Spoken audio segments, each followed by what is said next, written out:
Mesdames, Messieurs, bonjour et merci de prendre le rendez-vous de cet entretien spécial. C'est un ministère aux enjeux plutôt triangulaires qui focalise les attentions par ici. Le ministère de l'Agriculture, de l'Élevage et de la Pêche qui a bénéficié d'une bonne dose de réforme depuis l'avènement du régime de la rupture.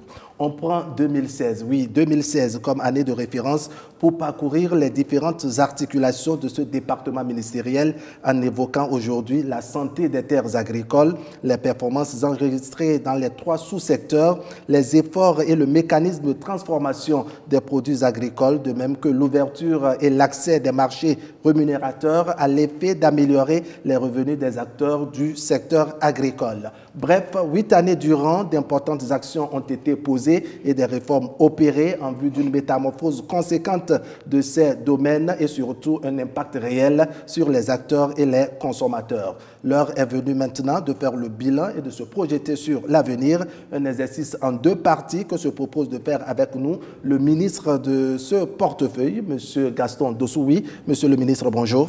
Bonjour, M. Ali Para. Merci de vous être montré disponible pour partager ce plateau avec nous, plateau que moi-même j'ai le plaisir de partager par ici avec ma consoeur de la radio nationale, Cécile Goudou-Pangon. Cécile, bonjour. Bonjour, Ahab Ali Para. Bonjour, Monsieur le ministre. Bonjour, madame. Alors, au nombre des réformes majeures engagées dans le secteur de l'agriculture, il y a la territorialisation du développement agricole avec le renforcement des directions départementales de l'agriculture, de l'élevage et de la pêche, mais surtout la création de 7 agences territoriales pour le développement agricole ATDA au niveau de chaque pôle de développement agricole. Monsieur le ministre, dites-nous quel est le constat qui a conduit le gouvernement à cette réforme de territorialisation en 2017, mais surtout le bilan que vous en faites aujourd'hui?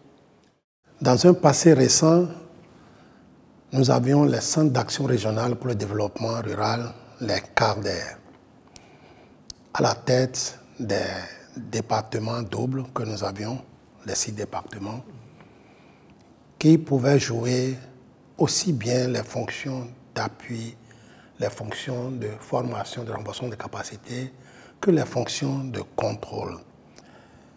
C'est difficile pour la même structure de faire les 2 choses à la fois. Le même est passé, vous vous dites comment on va faire, le même vient pour s'évaluer, pour la sévir aux besoins. Ça ne peut pas se passer. Il faut 2 corps différents. Deuxièmement, pour avoir plus d'efficacité dans l'action publique, il a été jugé nécessaire de scinder les fonctions régaliennes, les fonctions de contrôle, les fonctions de surveillance, les fonctions d'évaluation, les fonctions de recensement, et de statistiques agricoles et d'appui aux organisations professionnelles, des fonctions d'appui. Appui, c'est-à-dire mettre à la disposition des acteurs les facteurs de production dont ils ont besoin, assurer la formation, garantir un peu l'accès au marché, faire les accompagnements nécessaires pour créer de la richesse au niveau des régions. Et pour le faire, puisque nous sommes dans l'agriculture, il faut bel et bien combiner 2 approches. L'approche filière, l'approche territoriale.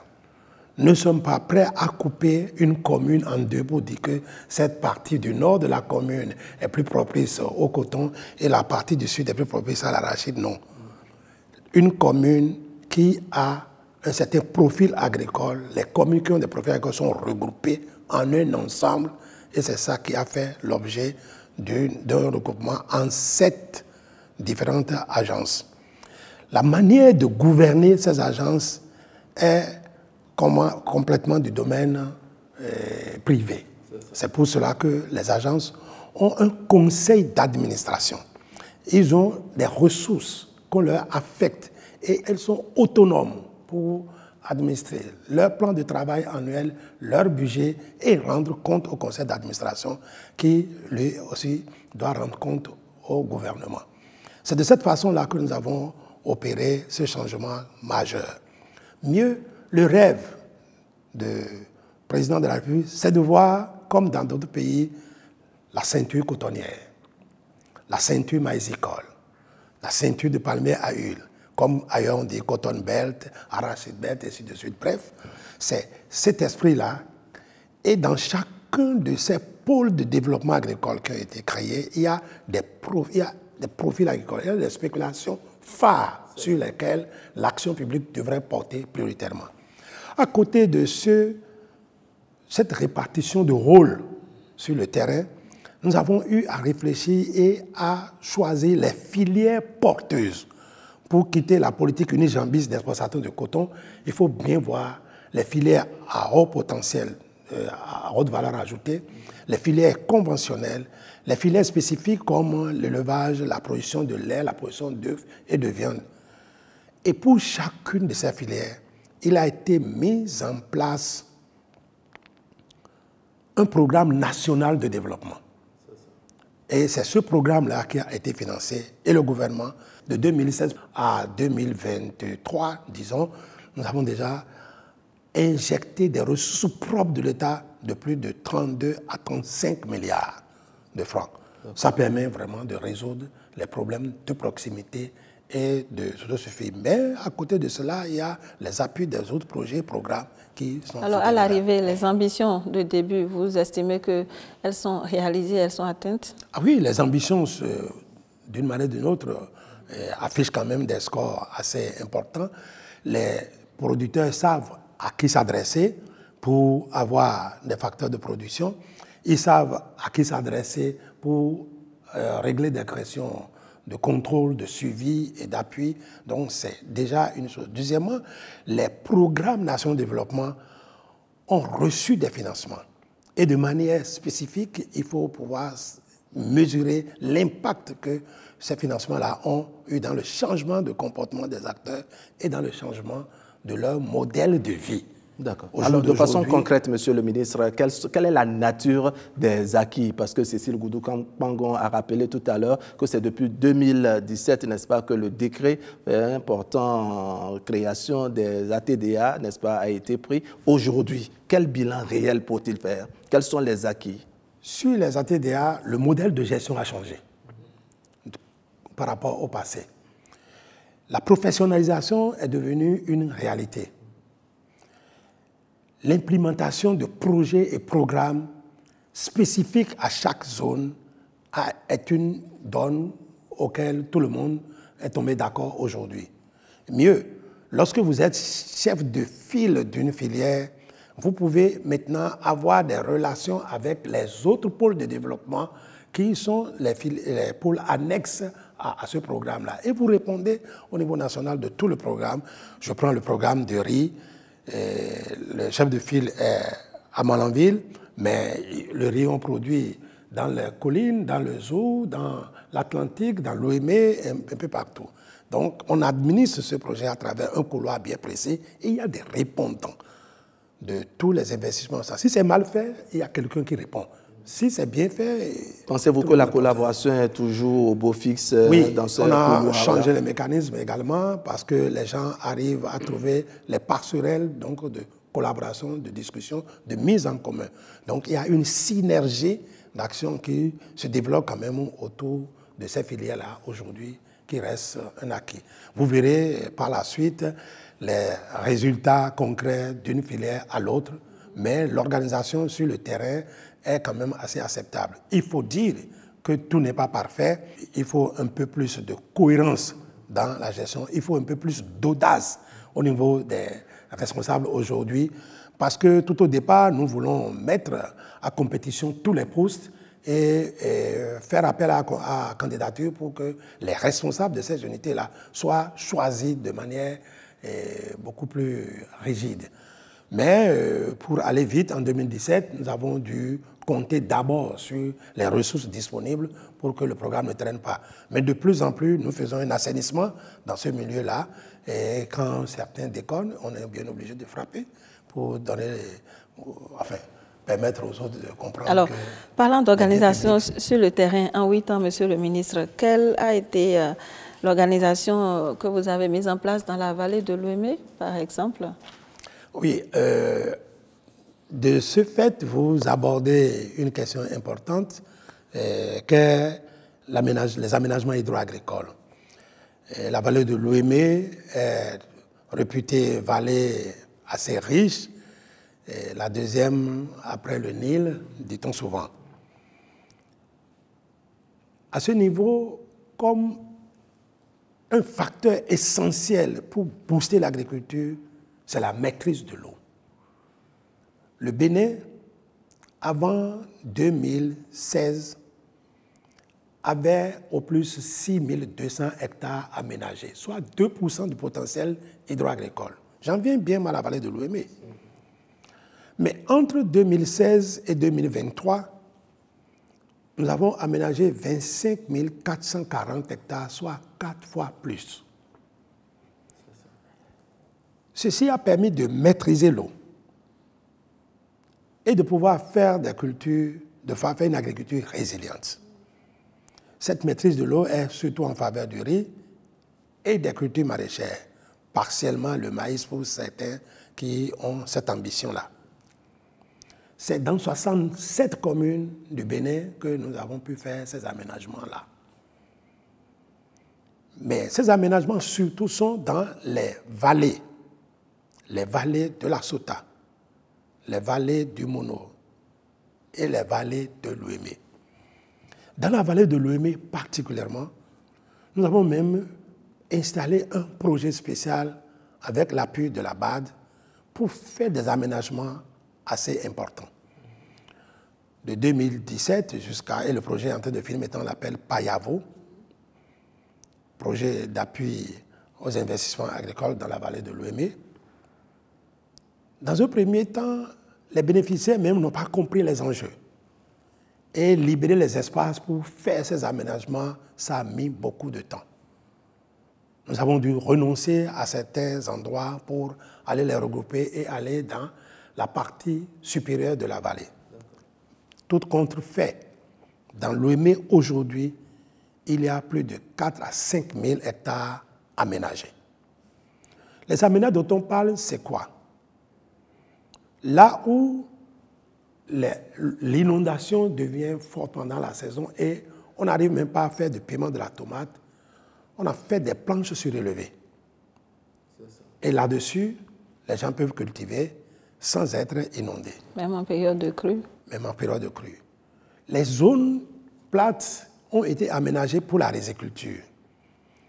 Et là, on a développé non seulement les technologies pour la production, mais on a développé aussi beaucoup de technologies pour le séchage, la conservation, avec des aires de séchage, avec des magasins de stockage et autres. Mieux, au cours de l'année 2023 et 2023, nous avons fait étudier 12 000 nouveaux hectares. C'est ça. Pour aménager. Et les études de faisabilité DAO, tout est réalisé. La vallée de l'Ouémé seule a eu 9 000 hectares étudiés aujourd'hui en 3 grandes zones et les discussions sont maintenant lancées pour pouvoir aménager et valoriser ces espaces-là. La vallée du Niger a reçu 1500 hectares et la vallée du Mono 1500 hectares. Alors, on revient rapidement. Au-delà de ce que nous venons de dire sur la vallée de l'Ouémé, la vallée du Niger prend de plus en plus encore de l'importance à nos yeux parce que vous avez suivi récemment, le gouvernement a fait un geste fort pour le périmètre irrigué de Bananville pour les mettre à disposition de l'énergie à nouveau et mettre en place une administration provisoire. Les ministres d'État, coordonnateur de l'action gouvernementale, le ministre d'État, ministre des Finances et moi-même avons fait le déplacement pour relancer cette affaire.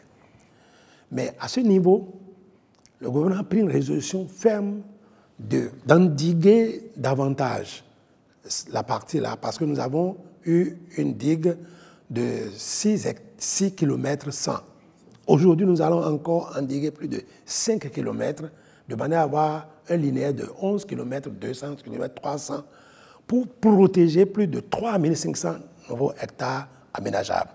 Déjà, le marché est passé pour la digue et maintenant, nous sommes en train de travailler pour aménager encore 3000 hectares, en plus des 1500 hectares qui étaient là-bas. De ce fait, nous progressons vraiment pour la maîtrise de l'eau, pour les fins agricoles, aussi bien dans la vallée de l'Ouémé que dans la vallée Alors, quelle réponse vous apportez à ceux-là qui font le procès au gouvernement d'avoir abandonné en quelque sorte, je dirais, la vallée de l'Ouémé? Parce que oui, on vous a écouté tout à l'heure, le développement, il est clair, pour ne pas dire net, sur les actions posées sur le terrain, mais visiblement, on dirait que rien n'est perceptible sur le terrain et les populations, n'est-ce pas, ont des commentaires qui ne vont pas, je dirais, qui ne sont pas synonymes de ce que vous venez de faire. J'en suis heureux parce que ça veut dire maintenant que beaucoup ont compris l'importance des aménagements et les bénéficiaires maintenant ont pris conscience. Je vous le dis parce que à la faveur des dernières évaluations, des dernières études que nous avons faites pour 9000 hectares, et nous sommes passés de commune à commune pour exposer les modalités de mise en œuvre, je vous dis, on sent tout de suite un engouement. On sent tout de suite un intéressement à la question. Et les freins que nous avions dans le temps ne pourront plus exister. En vérité, c'est quoi? Les gens avaient une certaine déformation pour dire, bon, si vous voulez passer le tuyau ici, vous devez nous dédommager, il faut faire ceci. C'était compliqué, beaucoup plus lourd que ce que le programme avait prévu. Aujourd'hui, ils ont tous compris que ceux qui ont bénéficié de cette version ont vu leurs moyens de subsistance améliorés et leurs conditions de vie améliorées. Alors, Monsieur le ministre, toujours sur ces chantiers, vous avez vraiment fait un tableau synthétique de tous les progrès enregistrés. Les perspectives, comment est-ce que cela se présente? Nous pensons aménager jusqu'à 50 000 hectares. Comme nous sommes déjà C'est bien ambitieux. Hein? Comme nous sommes déjà à 25 500 à peu près, et que 12 000 hectares sont déjà dans le pipeline, il ne reste pas grand-chose à faire. Nous devons maintenant poursuivre les études de faisabilité, avoir encore 15 000 hectares de plus à étudier, à aménager. Et pour cette raison-là, nous avons une nouvelle organisation pour mieux impacter les aménagements hydro-agricoles. La Société béninoise des aménagements hydro-agricoles, donc la SOBA. La SOBA est née, elle est maintenant opérationnelle, elle prend en charge les différents dossiers d'aménagement et ça va nous faciliter de loin les procédures parce que le problème qui se pose réellement chez nous, les ressources sont là, les besoins sont là, mais les procédures sont parfois compliquées et difficiles. Et avec notre partenaire ici, maintenant c'est la SOBA qui regroupe tout ça, et comme c'est une entité indépendante à qui on a donné tous les pouvoirs, je crois qu'on va réduire un peu la pénibilité au niveau des procédures, et ça doit aller plus vite. Donc en résumé, il y a de grandes ambitions, n'est-ce pas, pour les différentes vallées, n'est-ce pas? Et je pense que le chef de l'État a mis les moyens qu'il faut pour que ces ambitions-là puissent être réalisées. Allez, on jette un coup d'œil à l'écran pour partager avec vous en son et en image la mécanisation agricole. 8% de mécanisation agricole avec une superficie labourée de 260 400 hectares. Nous sommes en 2016 en République du Bénin. 8 ans après, ce taux est multiplié par 2 pour plus de 400 000 hectares de superficie labourée. Œuvre du gouvernement de Patrice Talon qui a lancé dans le secteur agricole une vraie révolution qui passe aussi par la mécanisation du secteur. Je suis très heureux que le Bénin ait pris le chemin de la mécanisation agricole. Avec la OU, la DABA, on ne peut pas avancer dans ce pays. Des efforts avaient été faits qui sont actuellement accentués avec la création de la SONAMA. Et j'ai vu qu'il y a le travail qui se fait avec méthode. Avant, c'est des roues, c'est des dabas que nous travaillons. Maintenant, c'est les machines à un haut niveau qui font les récoltes de coton, de soja, de maïs, vraiment. L'objectif, c'est 800 000 hectares labourés avec un relèvement plus significatif du taux de mécanisation. Pour y arriver, le gouvernement met en place des mesures incitatives, parmi lesquelles la subvention de machines agricoles aux producteurs, des milliers de tracteurs déployés dans les communes, plus de 4 000 kits de mécanisation sur tout le territoire national, avec en perspective 8 000 kits. Quand on parle de mécanisation en protégeant le sol, ça dépend des outils qu'on utilise. Ça dépend des pratiques culturelles, le type de charrue. On a des charrues à disque au Bénin et on a aussi des charrues à soc. On sait que quand on utilise la charrue à soc, ça a le gros avantage que le sol n'est pas retourné de façon très profonde par rapport à la charrue à disque et ça protège le sol. C'est la raison pour laquelle ils prennent la charrue à soc. Une seule machine peut faire des hectares en une fraction de temps. Mon tractoriste a dit que ça fonctionne et ça ne chauffe pas et ça file surtout et ça ne consomme pas. Des performances encore jamais atteintes au Bénin. 6 000 tractoristes et 300 mécaniciens formés, 5 plateformes d'expérimentation et de démonstration, ainsi que 4 centres d'appui technique mis en place. Nous avons donc créé en partenariat avec le FNDA, avec notre banque partenaire et avec d'autres partenaires, un groupe qui nous permet de mettre à disposition des agriculteurs des aides pour qu'ils puissent financer leurs équipements. Alors, Monsieur le ministre, après ce reportage, quel état des lieux faites-vous de la mécanisation agricole et de la gestion durable des terres au Bénin? La modernisation de l'agriculture passe entre autres par la mécanisation. L'élément témoin montre que nous ne pouvons plus utiliser la roue et la daba pour réaliser l'exploit. Vous avez aussi remarqué que les récoltes qui se faisaient péniblement à la main sont aujourd'hui mécanisés. Les traitements post-récolte sont aujourd'hui mécanisés. Ça fait un gain de temps, ça fait gagner en qualité et ça fait gagner en performance. Mais en fait de mécanisation, il s'agit de quoi? Préparer le sol pour faire des semis. Faire même le semis avec les équipements agricoles. Ça peut être des semoirs monocème, une ligne, ça peut être des semoirs avec 2 lignes, ça peut être des semoirs tractés. Toutes ces choses aujourd'hui sont indispensables par rapport aux ambitions affichées, puisque dans les communes, dans les campagnes, aujourd'hui, nous n'avons plus de main-d'œuvre libre. Il faut moderniser, il faut mécaniser. La mécanisation donne l'avantage d'avoir une densité optimale de plants à l'hectare. Et c'est la première condition de rendement. Quand vous voyez des champs de maïs beaux, grands, avec des espaces de 50 cm entre les plants, 60 cm, et puis c'est quand même vert, c'est vraiment gros, il ne donnera que le nombre d'épis par pied qui est possible. Par contre, lorsque c'est réglé et c'est semé à la densité qu'il faut, et que chaque pied de maïs porte au moins un épi, vous voyez très vite que nous gagnons en productivité, nous gagnons en rendement. Il en est de même pour le riz, l'arachide, le soja et tout. Même le coton est aujourd'hui semé mécaniquement. Bref,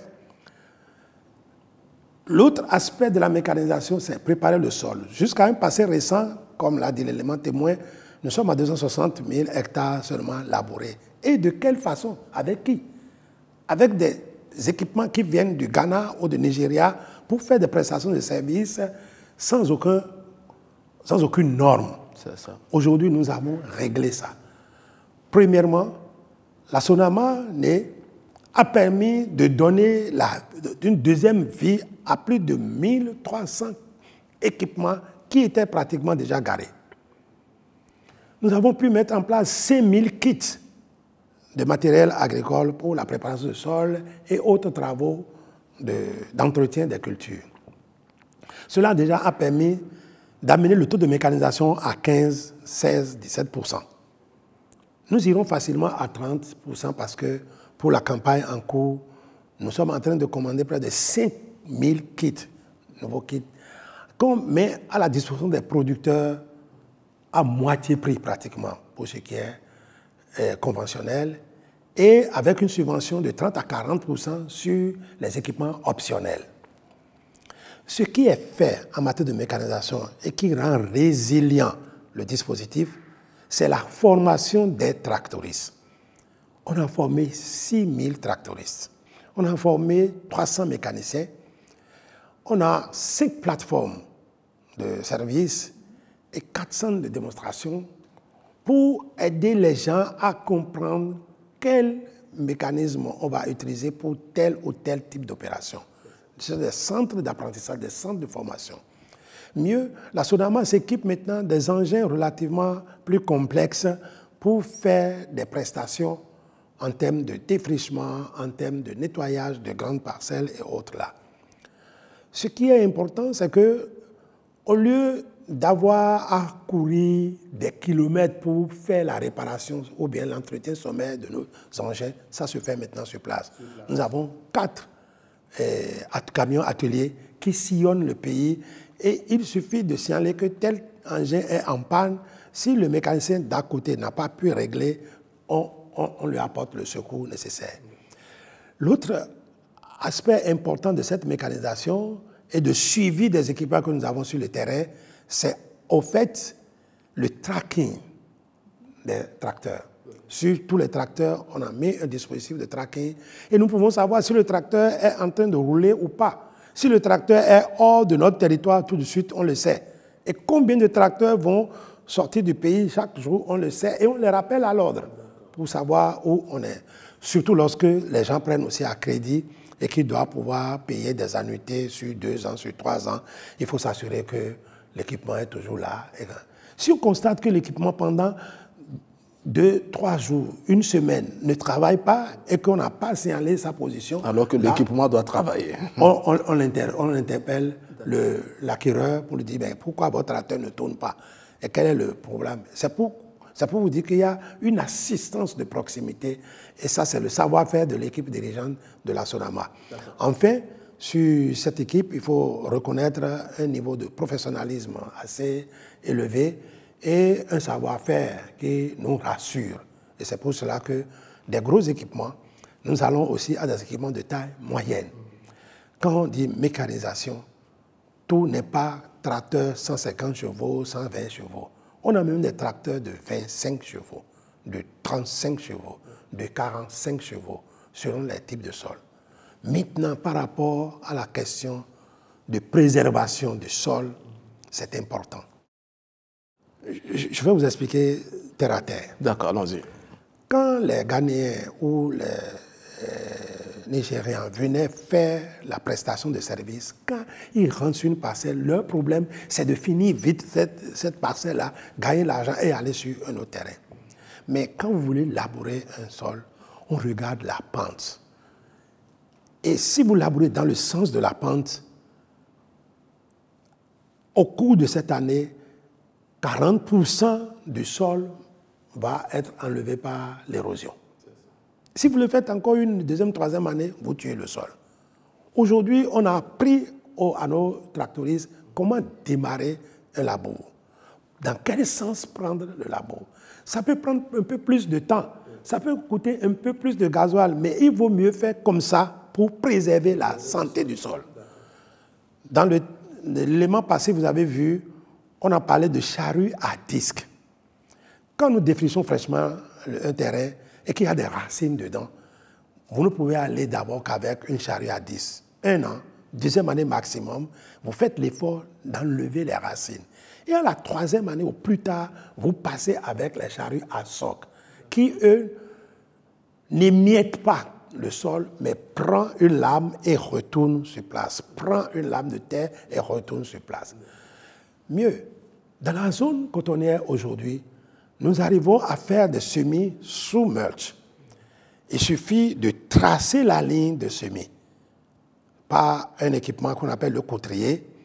Et les gens dans cette ligne-là peuvent semer, ils mettent leur herbicide, la plante prend vite et on n'a pas besoin de retourner la terre plusieurs fois. C'est ces mécanismes-là qui permettent aujourd'hui de dire que par cette mécanisation intelligente, nous contribuons à sauvegarder la terre, la fertilité du sol.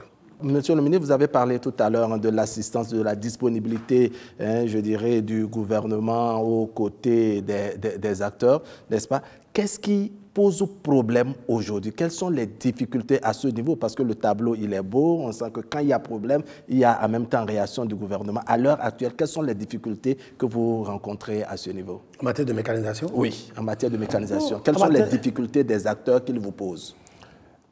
La mécanisation va surtout marcher sur des sols qu'on a pu essoucher. La première contrainte, c'est essoucher les sols. Et aujourd'hui, nous sommes en train d'acquérir des équipements qui nous permettent d'enlever les racines, d'enlever les souches et de rendre le sol plat. La deuxième contrainte, c'est un peu le pouvoir d'achat de beaucoup d'acteurs qui veulent, mais qui ne peuvent pas accéder facilement parce que il faut quand même arriver à miser quelque chose. Un équipement qui coûte 21 millions et qui est cédé à 10, 11 millions. Pour les 11 millions, il faut quand même pouvoir déposer le tiers pour garantie et les 2 tiers sur 2-3 ans. Cette approche n'est pas, au fait, ne facilite pas encore l'acquisition des tracteurs par tous ceux qui le veulent. C'est pour cela que nous avons encore eu d'autres mécanismes d'appui au niveau de FNDA pour que les gens puissent passer leurs besoins à travers l'appui de FNDA et acquérir et donner la garantie pour pouvoir récupérer. Et de ce fait, je crois que ça commence par y aller. L'autre contrainte, que n'est pas des moindres, c'est que tout en disposant des pièces de réchange pour ces équipements, nous devons aussi quand même déployer tout l'arsenal dans des endroits plus proches des producteurs pour qu'ils voient. Il ne faut pas venir nécessairement à Cotonou ou bien à Parakou avant d'acheter un tracteur pour Segbana ou Karimama. C'est pour cela qu'aujourd'hui, la Comimague est en restructuration et nous allons peut-être disposer davantage de cet espace-là pour non seulement avoir ou disposer les équipements à apporter des producteurs, mais aussi à mettre en chantier des unités de fabrication d'accessoires pour les tracteurs. Et cela va permettre de donner une longue vie à ces équipements-là. Monsieur le ministre, on sait que les problèmes de matériel ou d'accès aux semences sont souvent relevés au niveau de certains pôles de développement agricole. En termes de subvention de disponibilité des engrais, des semences, qu'est-ce que le gouvernement a opéré comme action phare impactante depuis 2016? Je vous remercie. D'abord, l'agriculture dans notre région a été confrontée à des chocs exogènes importants. C'est d'abord Covid-19 qui a renchéri le coût des facteurs de production. Le transport a été multiplié par 6. La disponibilité est devenue difficile. Les entreprises même ont fermé par endroits. Et puis la crise russo-ukrainienne est venue porter encore un coup de massue sur la disponibilité de ces facteurs de production, en l'occurrence les intrants agricoles comme les engrais et autres produits.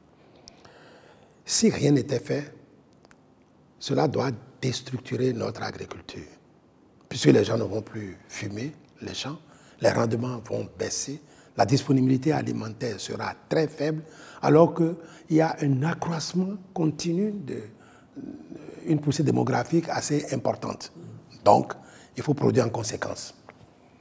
L'État a souverainement joué son rôle en 2022-2023, avec l'appui même des acteurs. 2023-2024 et 2024-2025, ces 3 campagnes, l'État a mis plus de 110 milliards pour soutenir le prix de l'engrais. C'est inédit de l'histoire de l'agriculture du Bénin de 1960 à aujourd'hui, c'est inédit. Si cela n'était pas fait, nous allons prendre parfois le sac de NPK à plus de 35 000. Vous utilisez 3 sacs, 4 sacs sur 1 hectare, on ne gagnerait rien. Avec les faibles rendements que nous avons, on ne gagnerait rien. Il a fallu donc cela. Et il a fallu aussi que ces intrants soient rendus disponibles et à un prix uniformisé au niveau du territoire national, sans discrimination aucune. C'est important de le noter. C'est de nature à soulager les acteurs. De nature à soulager les acteurs. De ce fait, la production, en réalité, n'a pas souffert de ce facteur de production et nous avons pu conquérir et gagner les marchés nationaux et régionaux. Si cela n'était pas réalisé, l'insécurité alimentaire allait s'installer et les crises successives.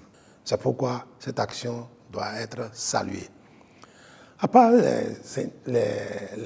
engrais et autres pesticides, il y a les semences. Des efforts sont faits par l'État pour appuyer les fermes semencières en vue de proposer du matériel d'assez bonne qualité pour nos champs. Aujourd'hui, sur le riz, on est d'accord, c'est assez bon, le matériel que nous avons. Sur le soja, ce n'est pas mauvais, mais on peut encore faire mieux. Parce que même sur le soja, vous pouvez avoir des semences qui donnent beaucoup plus d'huile et il y a des semences qui donnent beaucoup plus de protéines et autres là. Ces distinctions devraient être faites selon l'usage qu'on veut faire de la production pour orienter les types de semences. Mais il faut reconnaître que sur le maïs, nous avons encore du chemin. Parce que le schéma de sélection que nous avons est un schéma qui produit des composites. Composites, c'est-à-dire des semences qu'on peut réutiliser à partir du champ du producteur 1 an, 2 ans, 3 ans, sans beaucoup affecter le niveau de rendement. Il faut recourir, après 4 ans quand même, à renouveler les pieds de cure. Aujourd'hui, nous sommes en train d'introduire des semences hybrides en attendant de pouvoir en produire ici localement. Et pour le faire, il a été créé désormais la Société de développement des semences et plants. Par rapport à tout cela, l'État a joué un rôle capital dans la disponibilité et l'accessibilité des semences. Mis à part les semences hybrides pour lesquelles nous n'avons pas encore assez une politique ferme de production et de subvention, mais d'ici la campagne, là, nous allons pouvoir le faire. Pour tous les plants, pour toutes les semences de maïs comme de riz, une subvention est affichée. Comme par exemple, quand vous prenez le plant de cajou, le pépiniériste le fait et nous livre à 600 francs. Le paysan paye 100 francs et l'État met 500. Quand vous prenez le plant de mangue, de manguier, le pépiniériste le fait à 500. L'État met 400 et le planteur met 100 francs. En clair, c'est ça l'effet de la subvention. C'est cela, l'effet de la subvention. Pour permettre aux gens d'utiliser du matériel de bonne qualité pour avoir de bons rendements. En vérité, quand on dit nous faisons la modernisation de l'agriculture, la modernisation de l'agriculture passe d'abord par l'usage de semences améliorées, d'intrants de bonne qualité et la mécanisation avec la maîtrise de l'eau. Si vous avez ces 4 facteurs, vous êtes dans une agriculture moderne. D'accord. Alors, Monsieur le ministre, nous allons parler maintenant du financement agricole. On sait que pour faciliter toute cette démarche, il y a eu, entre autres, la création du FNDA, le Fonds national de développement agricole, et bien d'autres actions. On va suivre ensemble ce reportage et on vient développer plus amplement. Nourrir convenablement la population béninoise et assurer la sécurité alimentaire sont des priorités dans la vision du gouvernement du Bénin en ce qui concerne la politique agricole. Ce gouvernement a donc décidé d'augmenter la production autant végétale qu'animale. Pour y arriver, il met en place des instruments de financement agricole. L'un de ces instruments, l'un des plus utilisés, c'est le FNDA, le Fonds national de développement agricole. Ce fonds, le FNDA, a apporté du financement aux producteurs qui l'ont demandé sur tout le territoire national. De 2020 à 2022, grosso modo, c'est à peu près 11 milliards. Pour l'année 2023 seulement, c'est à peu près 61 milliards qui ont été facilités par le FNDA, avec à peu près, bien sûr, plus de 8000 bénéficiaires. Pour le seul mois de janvier, on a déjà facilité à peu près 4 milliards 5. Le FNDA est là pour impacter, pour aider les producteurs agricoles, que ce soit les grands producteurs ou les petits producteurs. Les témoignages sont nombreux et viennent des bénéficiaires eux-mêmes. Grâce à FNDA, nous avons bénéficié d'un crédit bonifié. Ça nous a beaucoup aidé. Nous avons augmenté notre production. C'est vraiment une subvention de plus de 30 millions. Il nous a aidé à travers l'octroi d'un prêt en 2020 et ce prêt a été renouvelé en 2022. Ces différents prêts nous ont beaucoup aidés parce que nous avons multiplié par 3 le volume de nos activités. Ainsi, du nord au sud, des producteurs ont bénéficié de facilités financières pour développer leurs activités de production. C'est mieux comme un prêt. C'est un prêt dont l'État a partagé l'intérêt avec nous. Ils ont validé le dossier à hauteur de 20 millions avec un taux d'intérêt de 12%. Et sur les 12%, l'État a pris en charge 10%. Comme je travaille le bois, j'ai eu l'idée d'en planter aussi. J'ai pensé à une orangerie. J'en ai fait plus de 11 hectares. 11 hectares. À Rontopa, ici, en saison sèche, les arbres s'assèchent par manque d'eau. J'ai donc sollicité le FNDA pour faire des travaux d'irrigation. Ils m'ont accordé 12 500 000 francs. 12 500 000. FNDA soulage. Ça soulage fortement. J'ai même envoyé mes enfants à lycée agricole déjà pour prendre la relève demain. Et ils vont faire mieux que moi. La méthode s'est révélée efficace puisque la production a sensiblement augmenté et les producteurs s'en réjouissent vu que les affaires marchent. Alors, Monsieur le ministre, au-delà de la synthèse que nous venons de suivre, comment se présente l'écosystème global du financement agricole actuellement au Bénin et quelles sont les perspectives dans ce sens? Jusque-là, nous avons dans le secteur agricole deux instruments majeurs de financement du secteur agricole. C'est d'abord le Fonds national de développement agricole et le FADEC affecté agriculture. Mais au-delà, nous avons le FNM, qui est aussi une structure de microfinance qui permet de booster les primo-entrepreneurs pour de petites ressources pour démarrer telle ou telle activité. Le FNDA, en 2016, n'avait pratiquement pas tourné et on ne le sentait pas sur le terrain. On a dû réformer, redynamiser, relancer un peu la structure en lui fixant des objectifs clairs et en mettant à disposition des ressources. L'État y a mis 100 milliards de disponibles pour pouvoir aider à aller au financement. Le FNDA ne finance pas, mais le FNDA facilite le financement. Et pour ce faire, le FNDA s'est entouré des banques, environ 8 banques, et d'autres systèmes financiers décentralisés avec lesquels des contrats sont faits. Pour les SFD ou les banques, c'est facile. Pour des crédits de certaine taille, le FNDA vous permet de venir toucher aux ressources de refinancement. Vous prenez, vous placez et vous sortez à un taux de 10%. Ça permet de ne pas soumettre les paysans au taux usurier de 18, 20, 24% que l'on pratiquait avant. Lorsque vous venez maintenant pour un investissement semi-industriel ou industriel d'importance, vous pouvez aller au crédit à un taux zéro. Tout ceci a permis aujourd'hui, comme ils l'ont montré, de pouvoir injecter plus d'une vingtaine de milliards de fonds, mais de mobiliser en retour plus de 74 milliards de francs au niveau des banques et systèmes financiers décentralisés. Des améliorations aujourd'hui sont en cours, et comme l'a dit le nouveau DG, pour davantage impacter le secteur de la transformation agroalimentaire, le secteur de la production sur des grands champs. Sur le FADEC agriculture, avant 2016, les ressources affectées étaient de l'ordre de 1 milliard, 1 milliard 100. Aujourd'hui, nous sommes autour de 2 milliards.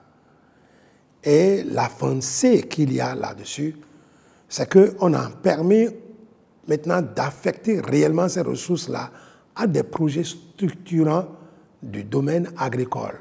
Ainsi, 330 projets communaux ont été mis en chantier avec les ressources de FADEC Agriculture. Sur ces questions, je pense qu'il y a un apprentissage davantage à faire pour aller au financement, pour aller au crédit.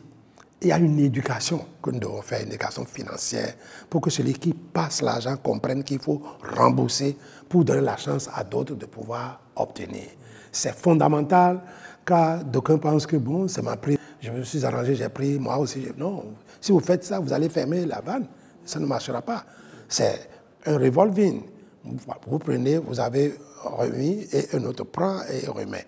C'est ainsi que les financements, au moins dans le secteur, devraient aller et aller vite.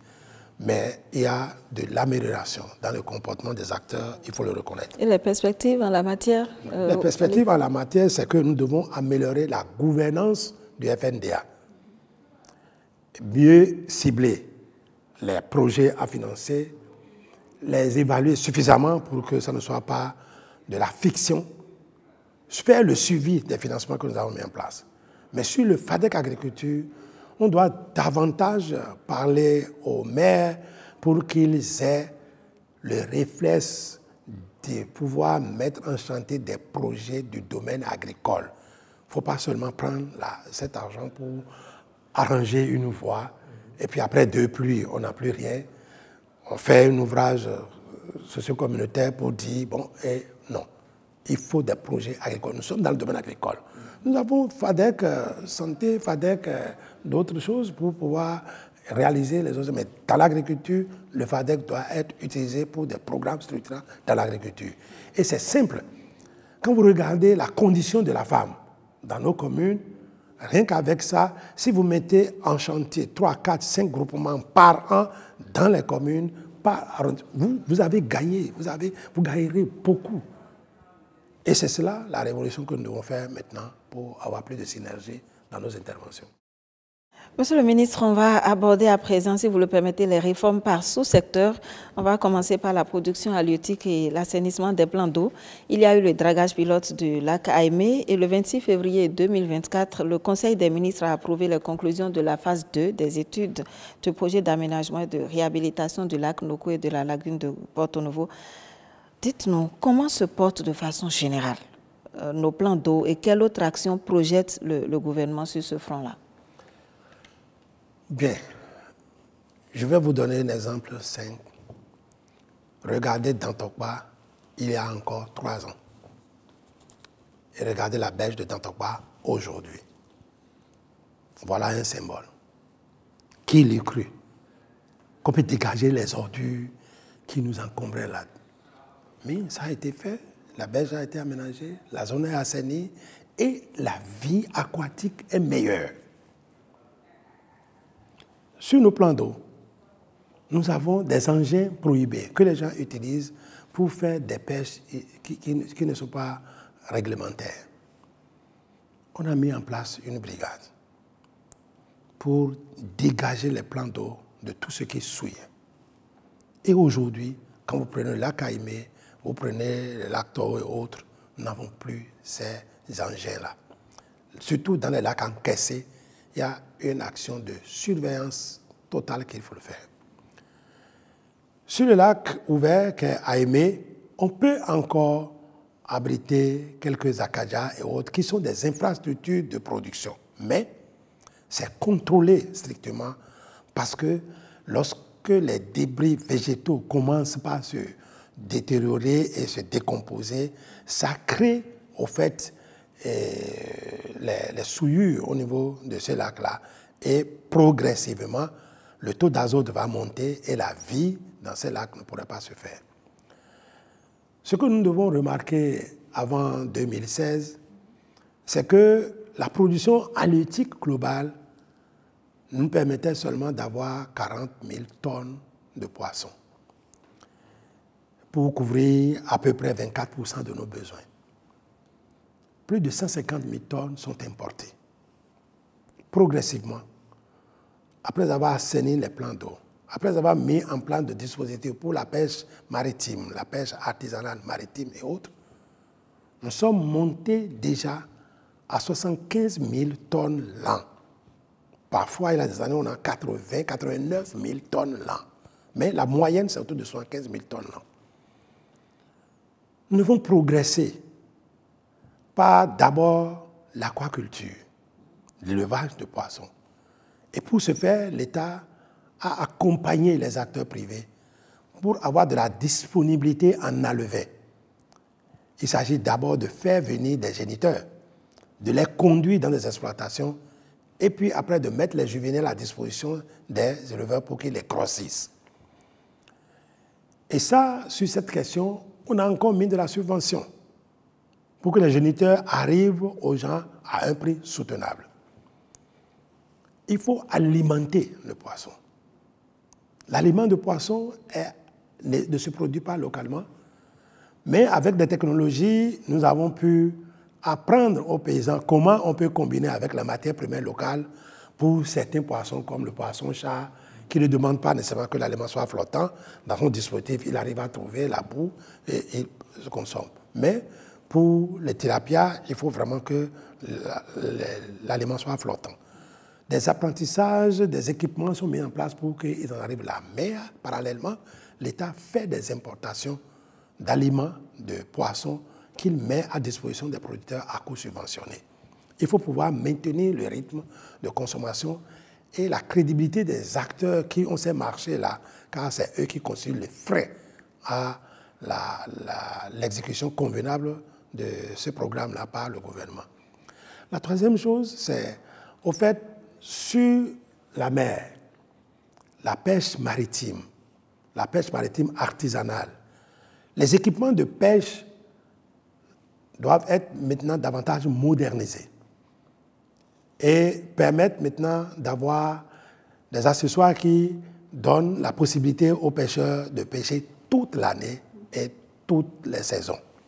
Ça nous permettra d'avoir une bonne diversité et une disponibilité continue en matière halieutique.